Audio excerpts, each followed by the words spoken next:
मेरे प्यारे देशवासियों, नमस्कार।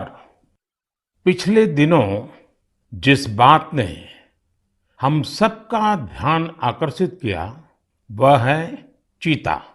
चीतों पर बात करने के लिए ढेर सारे मैसेजेस आए हैं।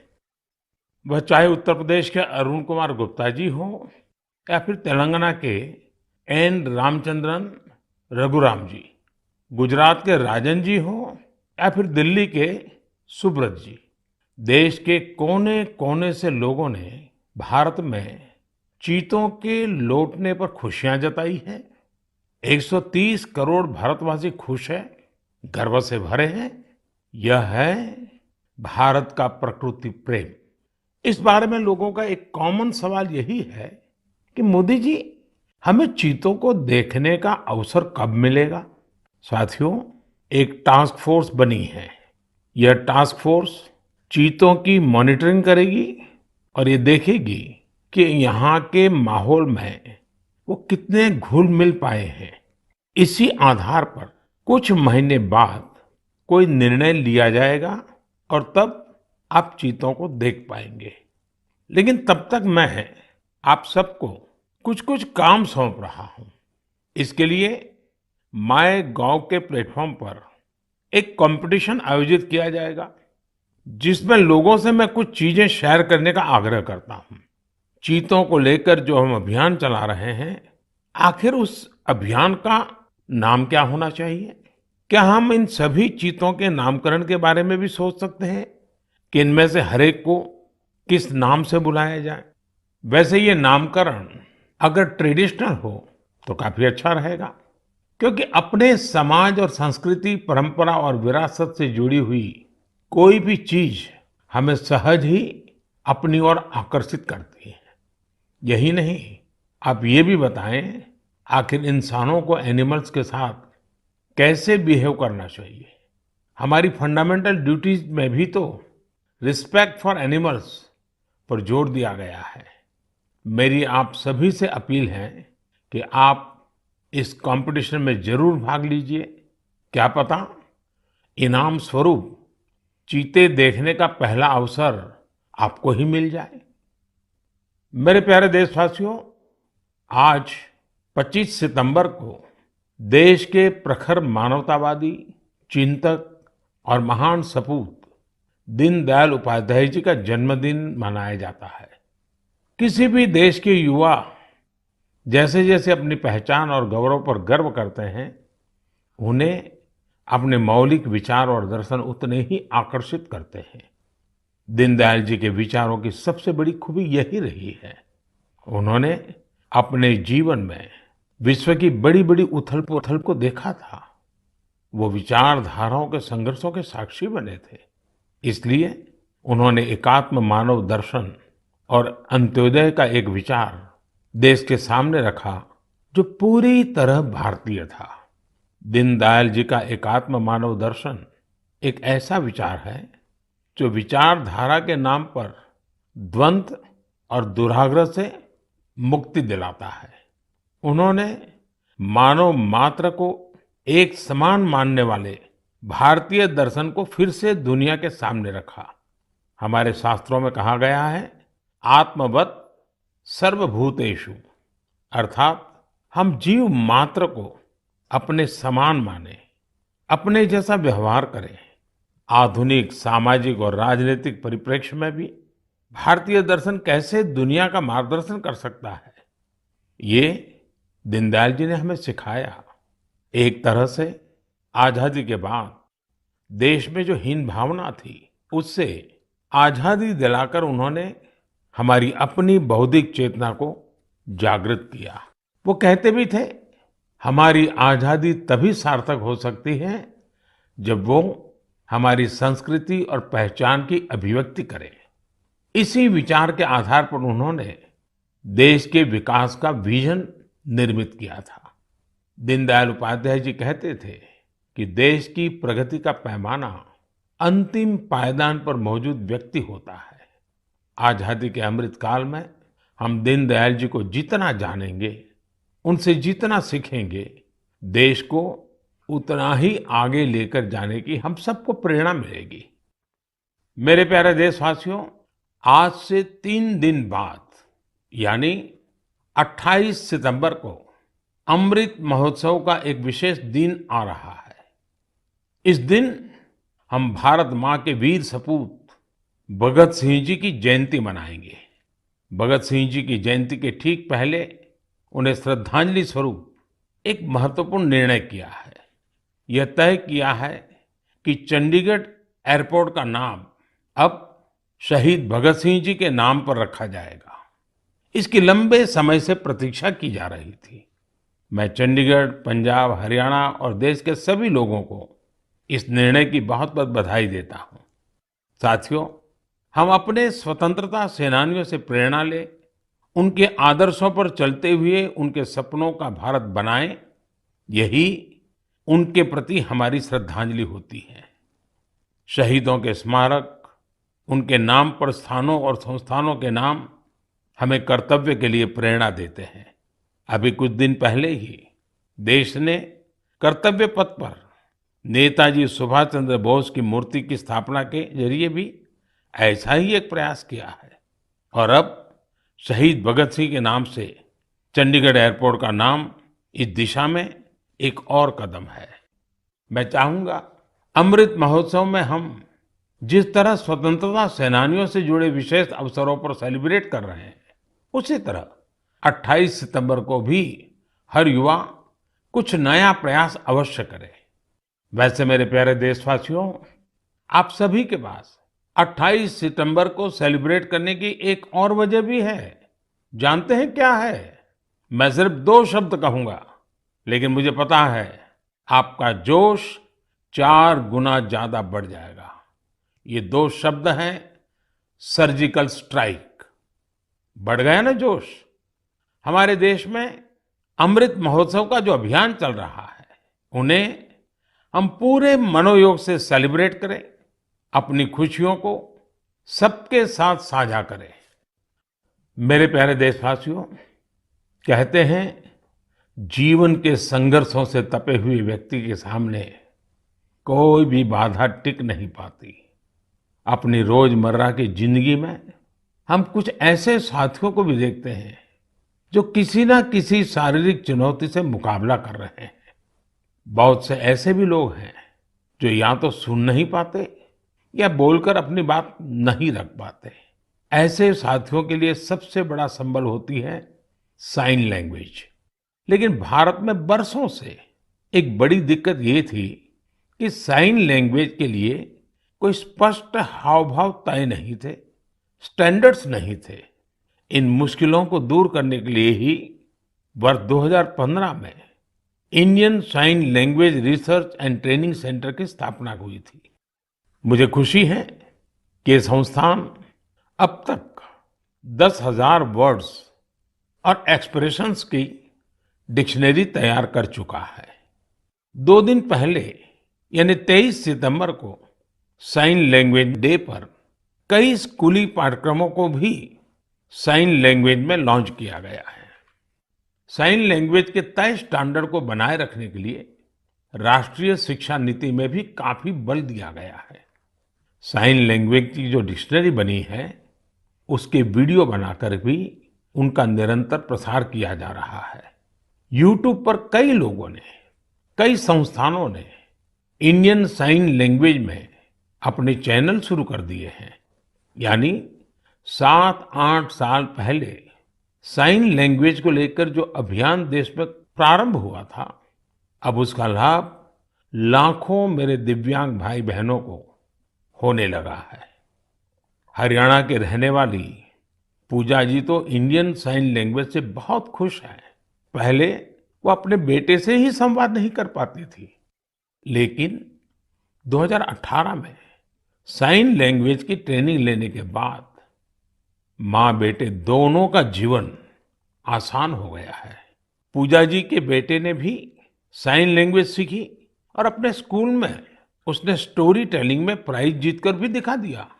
इसी तरह टिंका जी की 6 साल की एक बिटिया है जो सुन नहीं पाती है। टिंका जी ने अपनी बेटी को साइन लैंग्वेज का कोर्स कराया था, लेकिन उन्हें खुद साइन लैंग्वेज नहीं आती थी। इस वजह से वो अपनी बच्ची से कम्युनिकेट नहीं कर पाती थी। अब टिंका जी ने भी साइन लैंग्वेज की ट्रेनिंग ली है और दोनों माँ बेटी अब आपस में खूब बातें किया करती हैं। इन प्रयासों का बहुत बड़ा लाभ केरला की मंजू जी को भी हुआ है। मंजू जी जन्म से ही सुन नहीं पाती है। इतना ही नहीं, उनके पेरेंट के जीवन में भी यही स्थिति रही है। ऐसे में साइन लैंग्वेज ही पूरे परिवार के लिए संवाद का जरिया बनी है। अब तो मंजू जी खुद ही साइन लैंग्वेज की टीचर बनने का भी फैसला ले लिया है। साथियों, मैं इसके बारे में मन की बात में इसलिए भी चर्चा कर रहा हूं ताकि इंडियन साइन लैंग्वेज को लेकर अवेयरनेस बढ़े। इससे हम अपने दिव्यांग साथियों की अधिक से अधिक मदद कर सकेंगे। भाइयों और बहनों, कुछ दिन पहले मुझे ब्रेल में लिखी हेमकोश की एक कॉपी भी मिली है। हेमकोश असमिया भाषा की सबसे पुरानी डिक्शनरीज में से एक है। यह 19वीं शताब्दी में तैयार की गई थी। इसका संपादन प्रख्यात भाषाविद हेमचंद्र बरुआ जी ने किया था। हेमकोश का ब्रेल एडिशन करीब 10,000 पन्नों का है और यह 15 वॉल्यूम से भी अधिक में प्रकाशित होने जा रहा है। इसमें 1 लाख से भी अधिक शब्दों का अनुवाद होना है। मैं इस संवेदनशील प्रयास की बहुत सराहना करता हूँ। इस तरह के हर प्रयास दिव्यांग साथियों का कौशल और सामर्थ्य बढ़ाने में बहुत मदद करते हैं। आज भारत पैरा स्पोर्ट्स में भी सफलता के परचम लहरा रहा है। हम सभी कई टूर्नामेंट्स में इसके साक्षी रहे हैं। आज कई लोग ऐसे हैं जो दिव्यांगों के बीच फिटनेस कल्चर को जमीनी स्तर पर बढ़ावा देने में जुटे हैं। इससे दिव्यांगों के आत्मविश्वास को बहुत बल मिलता है। मेरे प्यारे देशवासियों, मैं कुछ दिन पहले सूरत की एक बिटिया अन्वी से मिला। अन्वी और अन्वी के योग से मेरी वो मुलाकात इतनी यादगार रही है कि उसके बारे में मैं मन की बात के सभी श्रोताओं को जरूर बताना चाहता हूं। साथियों, अन्वी जन्म से ही डाउन सिंड्रोम से पीड़ित है और वो बचपन से ही हार्ट की गंभीर बीमारी से भी जूझती रही है। जब वो केवल 3 महीने की थी, तभी उसे ओपन हार्ट सर्जरी से भी गुजरना पड़ा। इन सब मुश्किलों के बावजूद न तो अन्वी ने और न ही उसके माता पिता ने कभी हार मानी। अन्वी के माता पिता ने डाउन सिंड्रोम के बारे में पूरी जानकारी इकट्ठा की और फिर तय किया कि अन्वी की दूसरों पर निर्भरता को कम कैसे करेंगे। उन्होंने अन्वी को पानी का ग्लास कैसे उठाना, जूते के फीते कैसे बांधना, कपड़ों के बटन कैसे लगाना, ऐसी छोटी छोटी छोटी चीजें सिखाना शुरू किया। कौन सी चीज की जगह कहाँ है, कौन सी अच्छी आदतें होती हैं, ये सब कुछ बहुत धैर्य के साथ उन्होंने अन्वी को सिखाने की कोशिश की। बिटिया अन्वी ने जिस तरह सीखने की इच्छा शक्ति दिखाई, अपनी प्रतिभा दिखाई, उससे उसके माता पिता को भी बहुत हौसला मिला। उन्होंने अन्वी को योग सीखने के लिए प्रेरित किया। मुसीबत इतनी गंभीर थी कि अन्वी अपने 2 पैर पर भी खड़ी नहीं हो पाती थी। ऐसी परिस्थिति में उनके माता पिताजी ने अन्वी को योग सीखने के लिए प्रेरित किया। पहली बार जब वो योग सिखाने वाली कोच के पास गई तो वे भी बड़ी दुविधा में थे कि क्या ये मासूम बच्ची योग कर पाएगी। लेकिन कोच को भी शायद इसका अंदाजा नहीं था कि अन्वी किस मिट्टी की बनी है। वो अपनी माँ के साथ योग का अभ्यास करने लगी और अब तो वो योग में एक्सपर्ट हो चुकी है। अन्वी आज देश भर के कंपटीशन में हिस्सा लेती है और मेडल जीतती है। योग ने अन्वी को नया जीवन दे दिया। अन्वी ने योग को आत्मसात कर जीवन को आत्मसात किया। अन्वी के माता पिता ने मुझे बताया कि योग से अन्वी के जीवन में अद्भुत बदलाव देखने को मिला है। अब उसका सेल्फ कॉन्फिडेंस गजब का हो गया है। योग से अन्वी की फिजिकल हेल्थ में भी सुधार हुआ है और दवाओं की जरूरत भी कम होती चली जा रही है। मैं चाहूंगा कि देश विदेश में मौजूद मन की बात के श्रोता अन्वी को योग से हुए लाभ का वैज्ञानिक अध्ययन कर सके। मुझे लगता है कि अन्वी एक बढ़िया केस स्टडी है जो योग के सामर्थ्य को जांचना परखना चाहते हैं। ऐसे वैज्ञानिकों ने आगे आकर के अन्वी की इस सफलता पर अध्ययन करके योग के सामर्थ्य से दुनिया को परिचित कराना चाहिए। ऐसी कोई भी रिसर्च दुनिया भर में डाउन सिंड्रोम से पीड़ित बच्चों की बहुत मदद कर सकती है। दुनिया अब इस बात को स्वीकार कर चुकी है कि फिजिकल और मेंटल वेलनेस के लिए योग बहुत ज्यादा कारगर है। विशेषकर डायबिटीज और ब्लड प्रेशर से जुड़ी मुश्किलों में योग से बहुत मदद मिलती है। योग की ऐसी ही शक्ति को देखते हुए 21 जून को संयुक्त राष्ट्र ने अंतर्राष्ट्रीय योग दिवस मनाना तय किया हुआ है।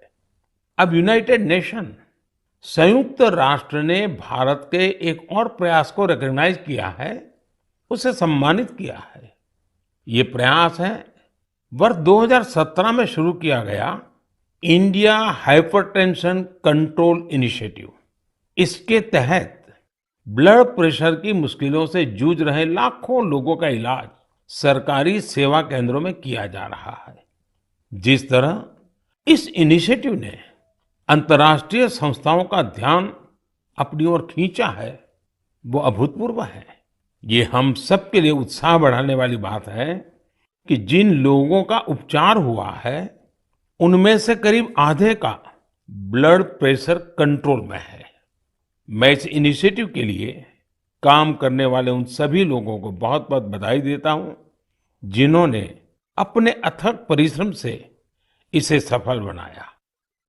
साथियों, मानव जीवन की विकास यात्रा निरंतर पानी से जुड़ी हुई है, चाहे वो समंदर हो, नदी हो या तालाब।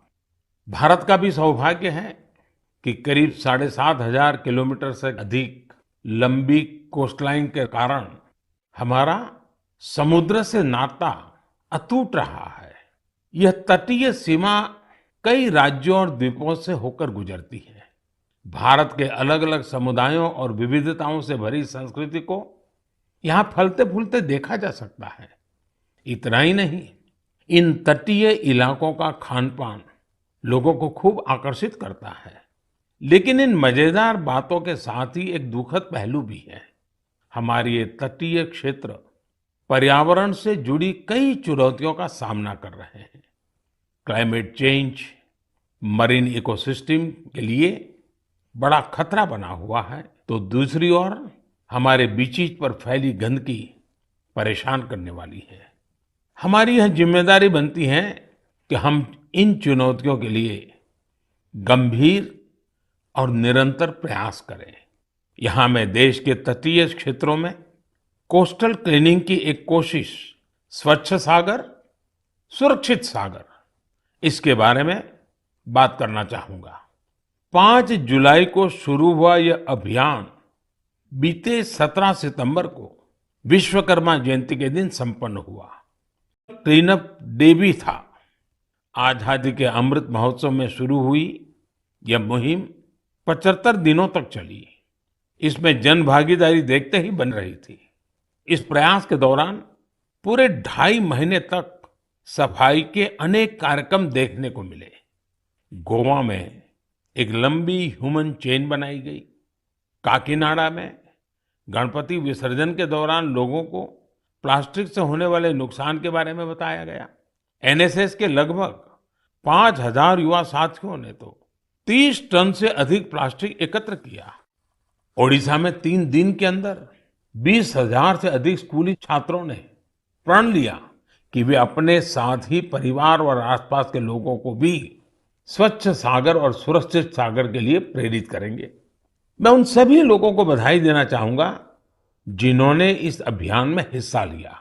इलेक्टेड ऑफिशियल्स, खासकर शहरों के मेयर और गांवों के सरपंचों से जब मैं संवाद करता हूं, तो ये आग्रह जरूर करता हूं कि स्वच्छता जैसे प्रयासों में लोकल कम्युनिटीज और लोकल ऑर्गेनाइजेशंस को शामिल करें, इनोवेटिव तरीके अपनाएं।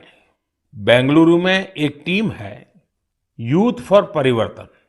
पिछले 8 सालों से यह टीम स्वच्छता और दूसरी सामुदायिक गतिविधियों को लेकर काम कर रही है। उनका मोटो बिल्कुल क्लियर है, स्टॉप कंप्लेनिंग, स्टार्ट एक्टिंग। इस टीम ने अब तक शहर भर की 370 से ज्यादा जगहों का सौंदर्यीकरण किया है।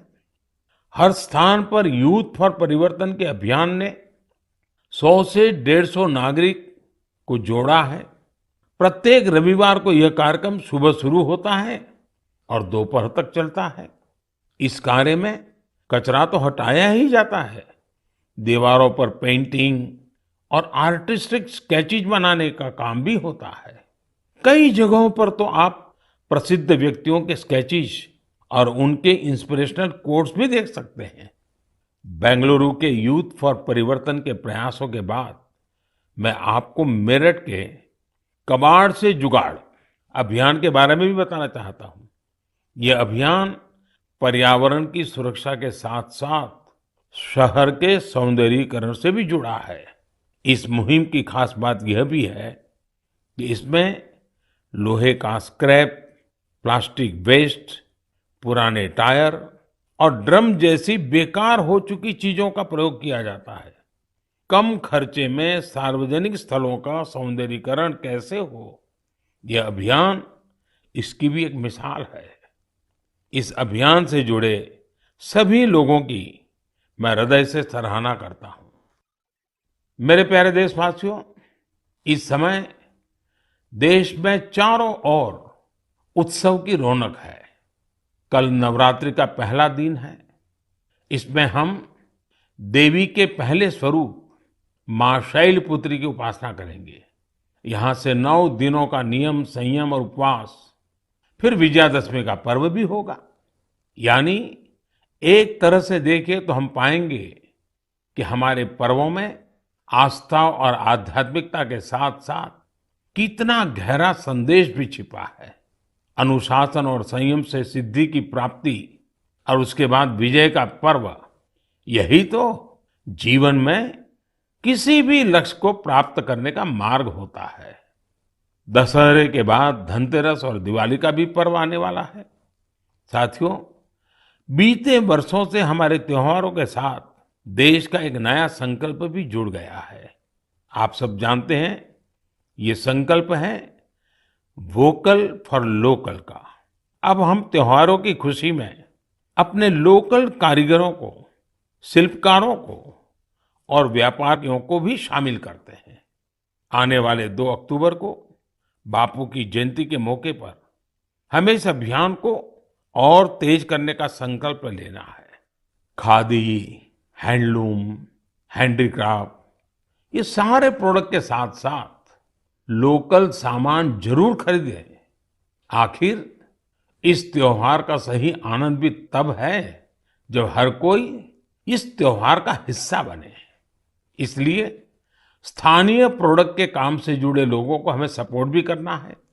एक अच्छा तरीका ये है कि त्योहार के समय हम जो भी गिफ्ट करें, उसमें इस प्रकार के प्रोडक्ट को शामिल करें। इस समय यह अभियान इसलिए भी खास है क्योंकि आजादी के अमृत महोत्सव के दौरान हम आत्मनिर्भर भारत का भी लक्ष्य लेकर चल रहे हैं, जो सही मायने में आजादी के दीवानों को एक सच्ची श्रद्धांजलि होगी। इसलिए मेरा आपसे निवेदन है कि इस बार खादी, हैंडलूम या हैंडीक्राफ्ट इस प्रोडक्ट को खरीदने के आप सारे रिकॉर्ड तोड़ दें। हमने देखा है त्योहारों पर पैकिंग और पैकेजिंग के लिए पॉलीथीन बैग्स का भी बहुत इस्तेमाल होता रहा है। स्वच्छता के पर्वों पर पॉलीथीन का नुकसानकारक कचरा, ये भी हमारे पर्वों की भावना के खिलाफ है। इसलिए हम स्थानीय स्तर पर बने हुए नॉन प्लास्टिक बैग्स का ही इस्तेमाल करें। हमारे यहाँ जूट के, सूत के, केले के ऐसे कितने ही पारंपरिक बैग का चलन एक बार फिर से बढ़ रहा है। ये हमारी जिम्मेदारी है कि हम त्योहारों के अवसर पर इनको बढ़ावा दें और स्वच्छता के साथ अपने और पर्यावरण के स्वास्थ्य का भी ख्याल रखें। मेरे प्यारे देशवासियों, हमारे शास्त्रों में कहा गया है, परहित सरिस धर्म नहीं भाई। यानी दूसरों का हित करने के समान, दूसरों की सेवा करने, उपकार करने के समान कोई और धर्म नहीं है। पिछले दिनों देश में समाज सेवा की इसी भावना की एक और झलक देखने को मिली। आपने भी देखा होगा कि लोग आके आकर किसी न किसी टीबी से पीड़ित मरीज को गोद ले रहे हैं, उसके पौष्टिक आहार का बीड़ा उठा रहे हैं। दरअसल ये टीबी मुक्त भारत अभियान का एक हिस्सा है, जिसका आधार जन भागीदारी है, कर्तव्य भावना है। सही पोषण से ही सही समय पर मिली दवाइयों से टीबी का इलाज संभव है। मुझे विश्वास है कि जन भागीदारी की इस शक्ति से वर्ष 2025 तक भारत जरूर टीबी से मुक्त हो जाएगा। साथियों, केंद्र शासित प्रदेश दादरा नगर हवेली और दमन दीव से भी मुझे एक ऐसा उदाहरण जानने को मिला है जो मन को छू लेता है। यहाँ के आदिवासी क्षेत्र में रहने वाली जीनू रावतिया जी ने लिखा है कि वहाँ चल रहे गांव दत्तक कार्यक्रम के तहत मेडिकल कॉलेज के स्टूडेंट्स ने 50 गांवों को गोद लिया है।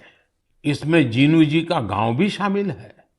मेडिकल के ये छात्र बीमारी से बचने के लिए गांव के लोगों को जागरूक करते हैं, बीमारी में मदद भी करते हैं और सरकारी योजनाओं के बारे में भी जानकारी देते हैं। परोपकार की ये भावना गांव में रहने वालों के जीवन में नई खुशियां लेकर आई है। मैं इसके लिए मेडिकल कॉलेज के सभी विद्यार्थियों का अभिनंदन करता हूं। साथियों, मन की बात में नए नए विषयों की चर्चा होती रहती है। कई बार इस कार्यक्रम के जरिए हमें कुछ पुराने विषयों की गहराई में भी उतरने का मौका मिलता है। पिछले महीने मन की बात में मैंने मोटे अनाज और वर्ष 2023 को इंटरनेशनल मिलेट ईयर के तौर पर मनाने से जुड़ी चर्चा की थी। इस विषय को लेकर लोगों में बहुत उत्सुकता है।